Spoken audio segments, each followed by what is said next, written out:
Hey, beautiful star beings. This is Meagan Mermaid, and today I want to talk all about how to navigate the eclipse portal.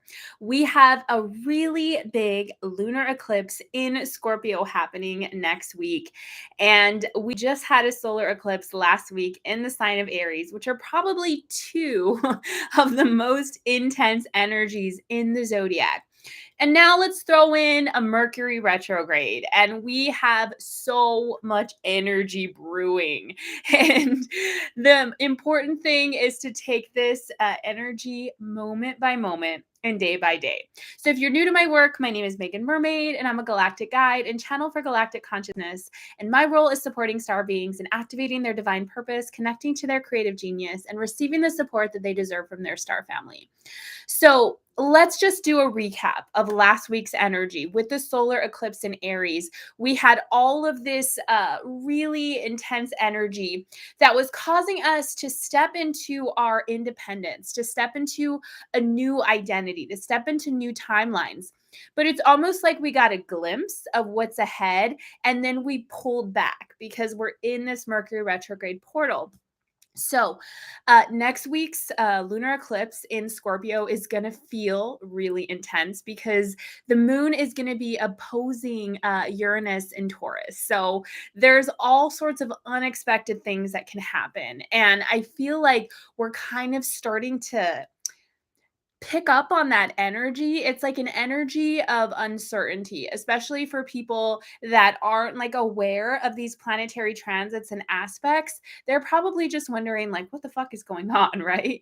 And this week we have a lot of really good sextiles. Today Venus is sextile to Chiron. So I'm definitely feeling good today. I hope that you are, where we have this like really beautiful space for healing our hearts. And tomorrow, and as we move into the weekend, Mars is going to be squaring Chiron. So it's almost like we get this little boost, and then there might be more. There might be more to unravel, to uncover, to sit with. And so, if stuff is coming up, usually what I notice about the energy of Chiron is a lot of times it has to do with inner child stuff. So, what happens is that we experience a wound in childhood and we'll keep recreating similar experiences because that wound wants to be resolved. And so, if we're doing this work in a good way, it doesn't have to be challenging. Of course, we're going to have feelings, and sometimes it can definitely feel intense. But as far as the challenge and the suffering, that's really up to us and our level of awareness. Oh, I just saw that Leah joined. I don't know why my comments weren't shown, but hi Leah, good to see you. And so what did I want to say about that? Okay, yes. So this is like the final week where we're kind of clearing out our energetic closets, and this is what we can do in Mercury retrograde. So let's just do a recap of what is the point of Mercury retrograde. So all of the planets go retrograde. Mercury goes most often because it moves quickest. It's closest to the sun. So it will go retrograde 3 to 4 times per year. And when that happens, it's a time to sort of pause and reflect and kind of tie up loose ends to get everything set before we move forward. So this isn't a great time to start new projects. It's definitely probably not a good time to start a new relationship. I mean, be my guest if you want to learn that lesson. It just might be an intense lesson. And, it's not the time to sign on the dotted line. It's a time to look back. So oftentimes people from our past will return. And especially because we're moving into a lunar eclipse, which is very relationship oriented. The solar eclipse is about the self. The sun is the self. The lunar eclipse is about relationships. It's very deeply connected to the moon. And so this is our opportunity to kind of look at what's returning to our life. So everything in Mercury retrograde is always about the words or words that start with RE. So revisit, repeat, reimagine, reinvent. So this is a time where if you've had projects that need to be completed, or, maybe there's tasks that have been on your to-do list and you're just like, "Ugh, I need to finish that. Now I can have the time to do it." So this is a great time for that. Mercury is retrograde in Taurus. So when we think of Taurus, it's the energy of the body, it's the energy of the senses. So when we have Mercury in our mind, dealing with the energy of Taurus, which is all about the body and the senses, maybe it's time to revisit like your relationship with the senses, your relationship with presence, your relationship with embodiment. And going back to the revisiting of people that are coming into our lives, because we're in this eclipse portal, we're all feeling it as a collective. So oftentimes, people will return to our lives during these cycles because there's some type of lesson that needs to be complete. Now, it doesn't mean that these people won't be a part of our lives afterwards, but we also have to keep in mind that during these eclipse cycles, that oftentimes people or experiences or situations will be eclipsed out because they're making the space for something new, for new lessons, for new timelines. And we're not able to uh, bring in anything new if our lives are already full. So, what you want to do to sort of work with the energies of this time is to figure out first, like maybe do some forgiveness work. Where are you still holding on to anger or resentment about people from your past, and how things turned out? Maybe if they didn't turn out the way that you wanted, or maybe if you got hurt, or, if you maybe acted in a way that you wish that you hadn't. What needs to be released around all of that so you can kind of clear and prepare your energy? And then you've got to figure out, if people are returning to your life, what that means, and not to confuse the messenger with the message. And so, what I mean by that is that sometimes people will come back into our lives to remind us of something, maybe to remind us that we're actually over that person and that relationship is complete. And maybe we just needed some type of closure, or we needed to speak our truth, or they needed to speak their truth, or maybe it's something else, and you're the only one that's going to know what that is, what the lesson is, what the pearl of wisdom is with that person returning. But I just really encourage you to use caution and be mindful, because oftentimes when people return during Mercury retrograde cycles, it's temporary. And I don't say that to be mean or hurtful, but it's just a truth that oftentimes retrogrades bring people back for some type of completion. And then oftentimes we'll both be moving into different timelines. And again, that's just a rule. It doesn't mean that it's always going to be the same. And so your intuition is always going to tell you what is true for you.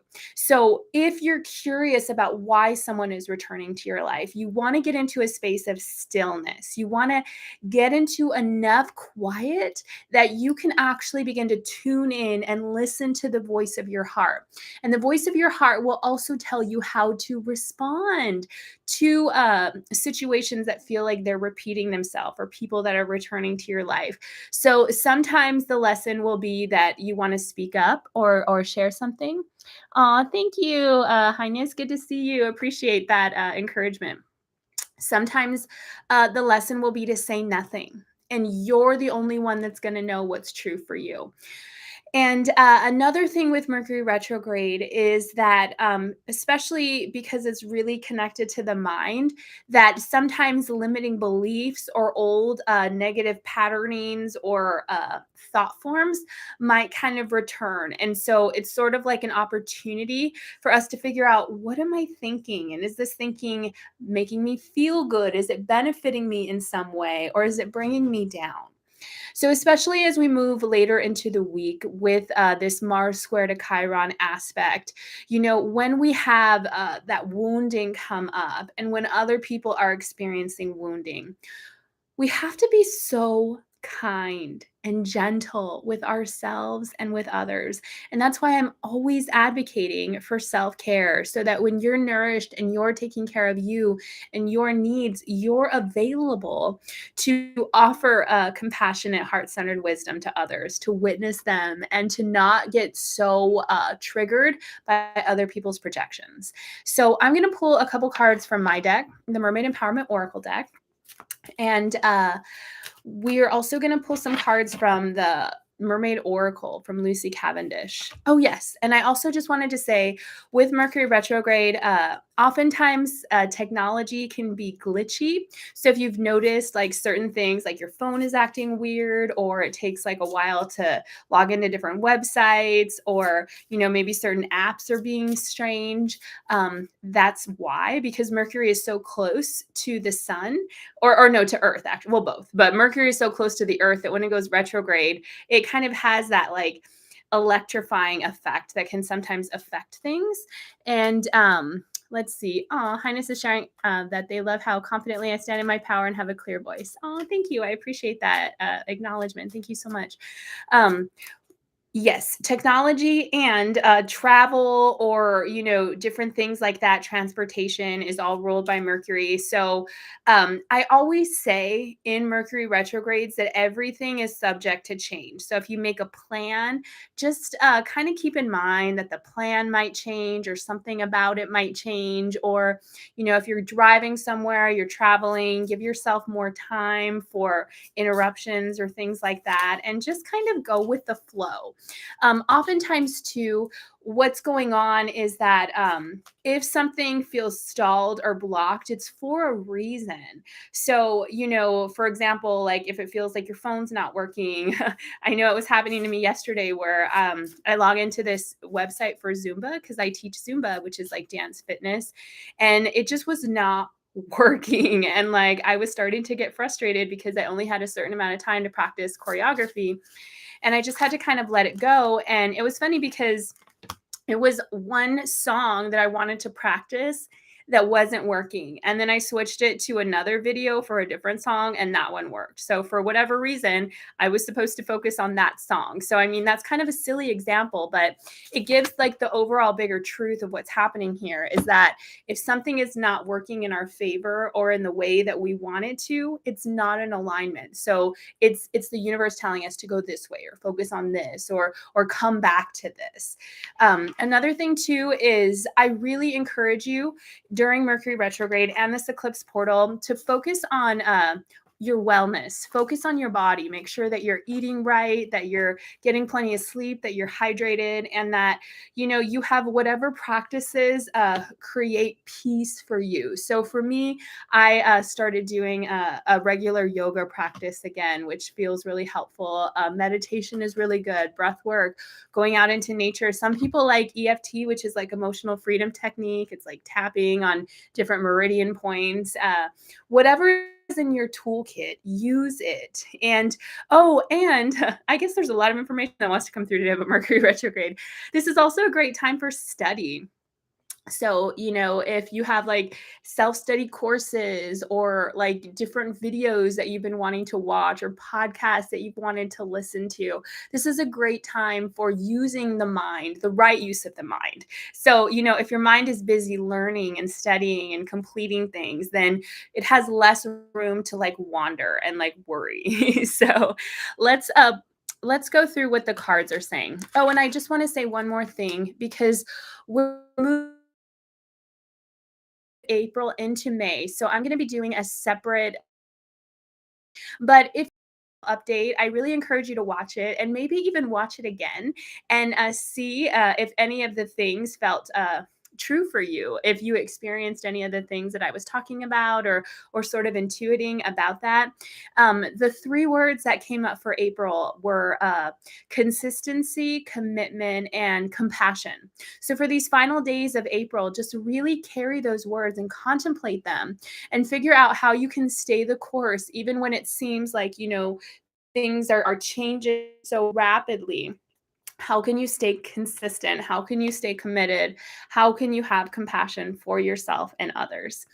So, the first card that we have is desire. And so the mermaid empowerment for desire is the fire that sparks my devotion. So what this means is that desire is not wrong. To be human is to have desires. Desire is what drives us, and it's what invites us into growth and evolution. we would feel stagnant in our lives. There wouldn't be any motivating force. And we want to make sure that we're in healthy relationship with our desires, especially as we move into this lunar eclipse in Scorpio. Scorpio is very connected to our sacral chakra. And the sacral chakra is the home of our emotional body, also known as the astral body. So there are subtle bodies that sort of form our auric field. And, it's the physical body, and then the astral body, then the mental body, and then the causal body. And then we start to get into these higher realms of like the Buddhic and the Atmic and the monadic body. And like if you've ever seen the Merkaba, it's a combination of these like 7 sacred seals, or the 7 subtle bodies that form together in the heart. So the the astral body is also connected to our Buddhic body, which is located at our throat. So it's sort of like the throat center and the sacral chakra are always working together. And it's interesting, right? Because we have a desire and we have these emotions around if we think we can have our desire, or if we feel like our desire is out of reach. And then our throat is that portal where we speak our desires into being. And that's why it's so important that we're mindful of what we say or what we speak out. And it also goes into white magic or black magic because, when we're saying something negative about someone else, that's black magic. Or, when we're wanting this desire, but it's an ego desire, that's also low key black magic. And we have to be very careful about that, especially, in the law of attraction community and other new age communities where sometimes these desires are very ego based. And we're all here to sort of kind of clean up the lower bodies. Not that the lower and upper bodies are better or worse. It's simply just a way of organizing things. But long story short, it's time in this portal to create a new relationship with the desire. How can desires be from your higher self? How can desire be a force that allows you to grow in a good way, that motivates you in a good way? And if it feels like something is out of balance with your desire nature, generally your body will tell you.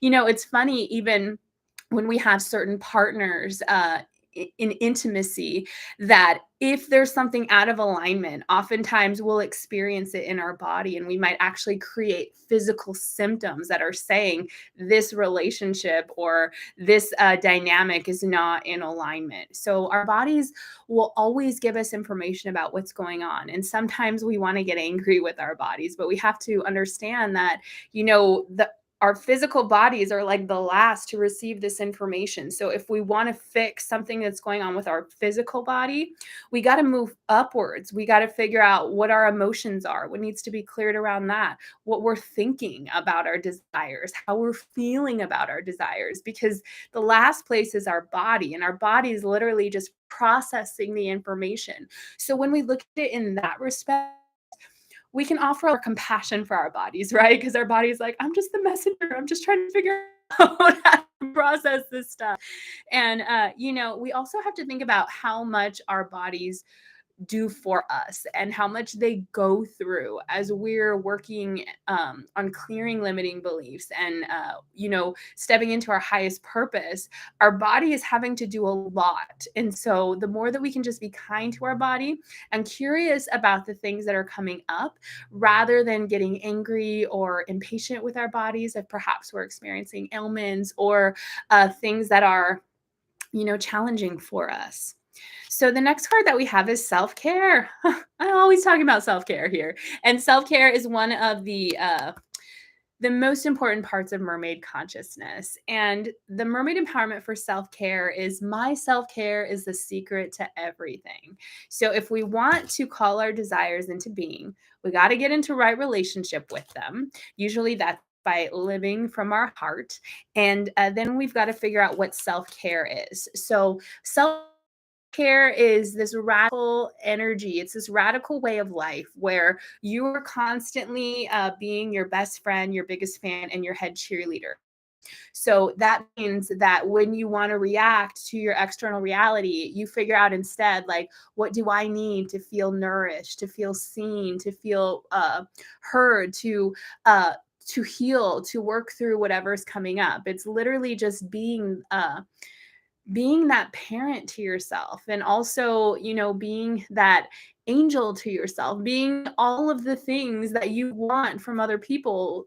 For you first, you've got to take care of you, especially if you want to step into your purpose and you want to start really focusing on alchemizing and changing the energy of the world, or doing your light work. It's all uh, dependent on how well you're taking care of yourself. And oftentimes there's programming in our collective consciousness that tries to make us feel guilty for that it's selfish to take care of us first. But it's just not true. It's not logical, because we've got to be overflowing, and from the overflow of how well we take care of ourselves and honor ourselves, then we have the ability to give to others without feeling depleted and without feeling fatigued.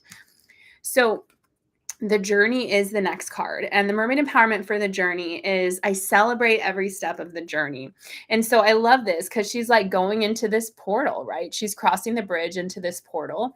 And that's what we're doing. We're going into this space where it feels a little scary. Like, let's just name it. Let's name the fears. It feels, you might be feeling anxiety or uncertainty or fear because you don't know what's coming. And the more that we can learn to be in that uncertainty, the easier our life will be. Now, it doesn't mean that the challenges will go away. It just means that we won't be overcome by them, and we won't miss out on being in the present moment, because we'll know that whatever comes, that version of us in that present moment will be able to handle it. And that is the energy of quintessence, which is actually the card that I pulled from the Gene Keys this week. So it's Gene Key 23. The shadow is complexity. The gift is simplicity. And the Siddhic frequency, the city, is quintessence. So quintessence is this energy that Buddha talks about, which is the middle path. And so the middle path is not renouncing desire all of the way, and like this wait, is it aesthetic path? I don't know, I can't say it right, but we don't have to renounce desire, but we also don't have to go into this space of like getting way too involved in it. And it's funny because Richard Rudd, who is the creator of the Gene Keys and has channeled and brought this transmission through, he shared in Gene Keys 23 that the middle path is really about creating a path that has never been walked before. And it's literally walked step by step. The path is created as you walk it. Every action that you take, every thought that you have, every emotion, every desire is creating the path as we go. So that's what's happening in the journey. Is, of course, we're not going to know what's going to happen because it's literally being created in real time. So once we recognize that we're not going to know, we can take away that desire. I mean, maybe we can't take it away, but we can channel it into something else of just recognizing like, okay, I'm not going to know what's going to happen on this journey. It starts with my desire. I know that once I have a desire, it's going to point me on this path. And like every step I take is going to create this path. And that's where self-care comes in, where if you feel that worry, or if you feel like, oh my God, what if this happens? Or what if this happens? Or what if I don't have the money? Or what if this falls through? Or what if the blah, blah, blah, blah, blah, right? The monkey mind, the chatter, that's when you've got to figure out, oh, this is the download. Okay. So that's how you got to figure out how to get into your body. So that's what we can learn in Mercury retrograde in Taurus, is when our mind starts to wander, when we start to get like all like anxiety ridden or worried or fearful. How can we get into our body through the senses? How can we make life more sensual, more pleasurable? How can we embrace desire in a good way, in a sacred way, in a holy way? And when we recognize that we're God in human form, that you are a god or goddess in human form, literally like every cell, every Leah's sharing, yeah. Every cell, every particle, every electron of your DNA is the the same as God consciousness. There's no separation between us and God, except that we are in a form. We could even say we're in a simulation, whatever you want to call it, it doesn't matter. But the point is that once you start treating yourself as sacred, once you start treating life as sacred, everything is sacred. The computer that I'm talking on is sacred. My coffee is sacred. The trees are sacred. I'm sacred. You're sacred. When we start seeing life in that way, we approach it in a different way. We see things differently. We treat things differently. We treat ourselves differently. So we have this opportunity now to step into this space of seeing everything as sacred, seeing everything as God in its own form. The only way that we can understand the divine qualities of God is to see it reflected in different forms. And that's what our purpose is as a human, is God having a human experience as Meagan Mermaid or as Leah Lyons. She always says, why do you have to say my name? Or as Highness or whoever else is watching. And then we have to report back, right? We have to collect our data. So the final mermaid card that we have is Bliss. And I love this. This is one of the most powerful. It's like, there you go again. Your name is right there. It's just, you got to accept it. So the mermaid empowerment for Bliss is, I embody the bliss of my soul's true purpose. And that's what bliss is. It's not about, having this happy face all of the time. That's not real, right? We're going to experience joy and elation, and we're also going to experience sadness and grief. And when we allow ourselves to feel the full spectrum of all of the emotions, the good emotions will feel really good, and the challenging emotions will be fuel for creativity. So we can't lose, right? And that's how we really embody like this mythic energy, this mythic energy of recognizing that you're the hero or the heroine of your life, or in mermaid consciousness, I call it being the star of your reality.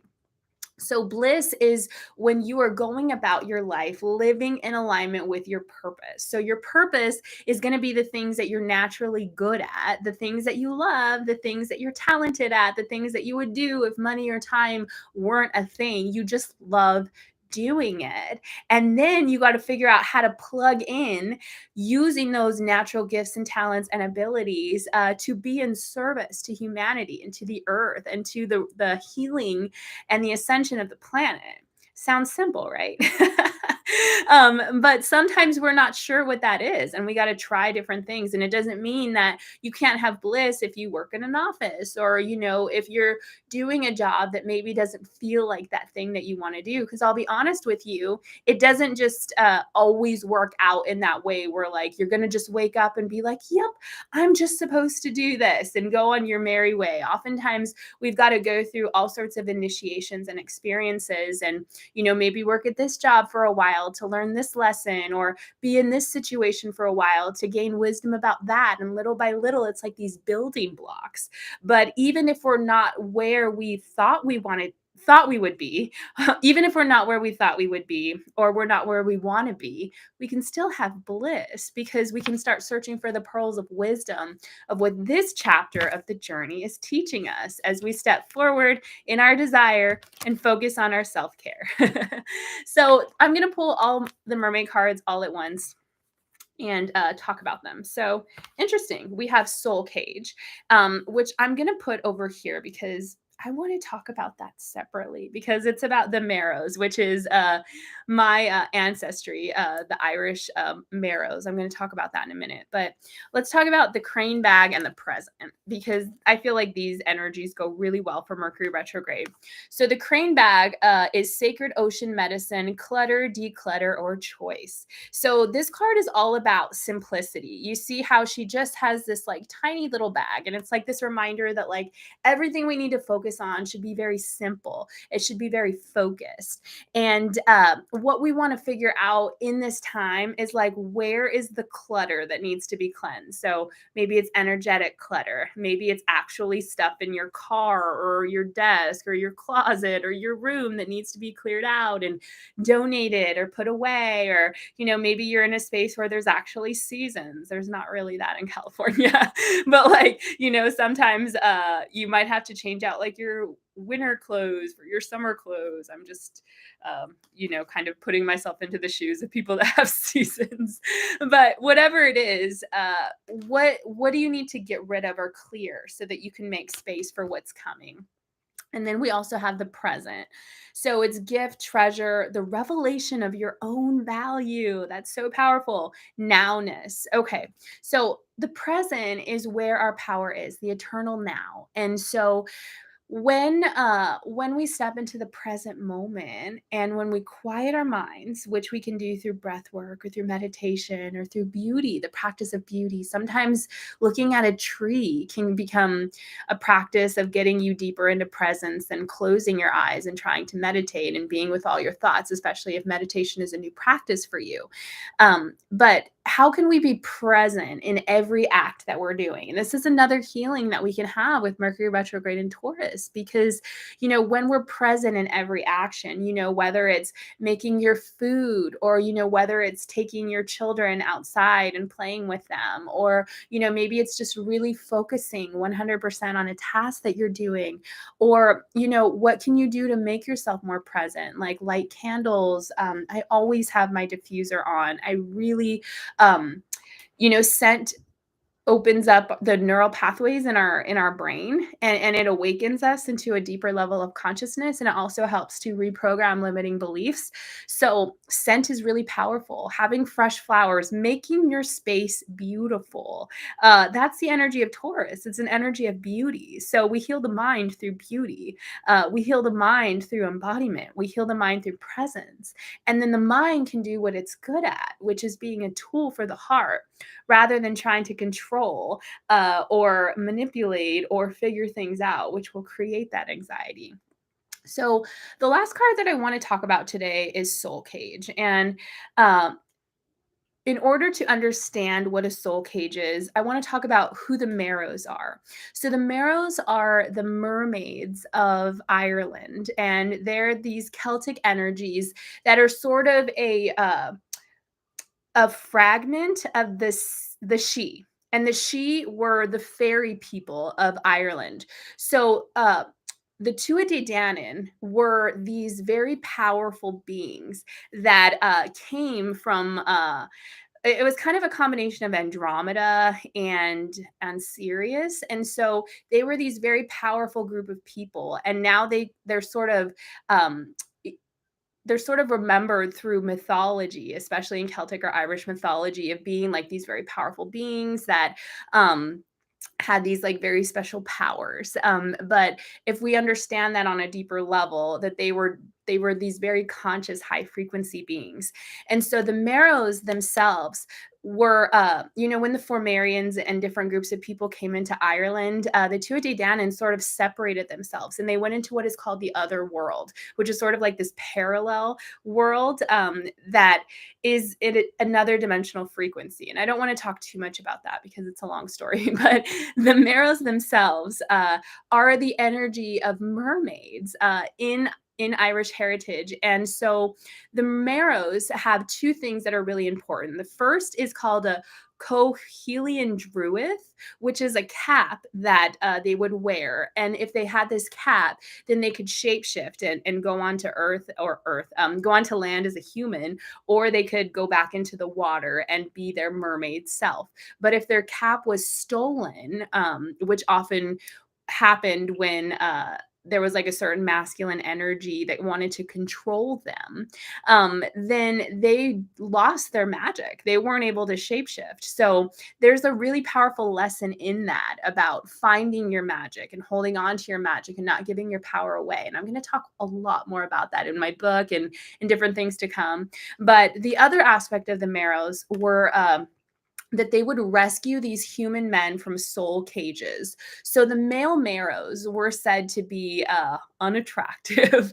And I mean, you have to decode like all of this mythology, but in the mythology, just literally, they would say that the Marrows were angry and that they would lock these human men into soul cages where it was like they were almost like stuck between like the world of the living and the underworld. And they were sort of in this trance-like state. So the Marrows would rescue these human men and they would take them out of their soul cages. Now, let's think about mermaid mythology and mermaid stories. How successful usually is it when a mermaid rescues a human man? Let's look at Disney's Little Mermaid, right? Like he's like, oh, she's so beautiful, and then he forgets about her when that sea witch lady comes in and she's got the shell with the singing voice, right? He forgets the mermaid. She did all the work. She sacrificed everything. And like, he's just moving on, like living life just fine. Oh, thanks. Highness is sharing that they're discovering new ability to transmute dysfunction at their family gatherings. Wow, that's really powerful work. And you need to declutter and you're looking forward to my book. Aw, thank you so much. I appreciate that. Thanks for being here. Anyway, so what is this sharing with us? What is the message of this soul cage? It basically means that one of the wounds of the mermaid is this need to like rescue or fix or put energy into someone that's just not able to be a part of your world.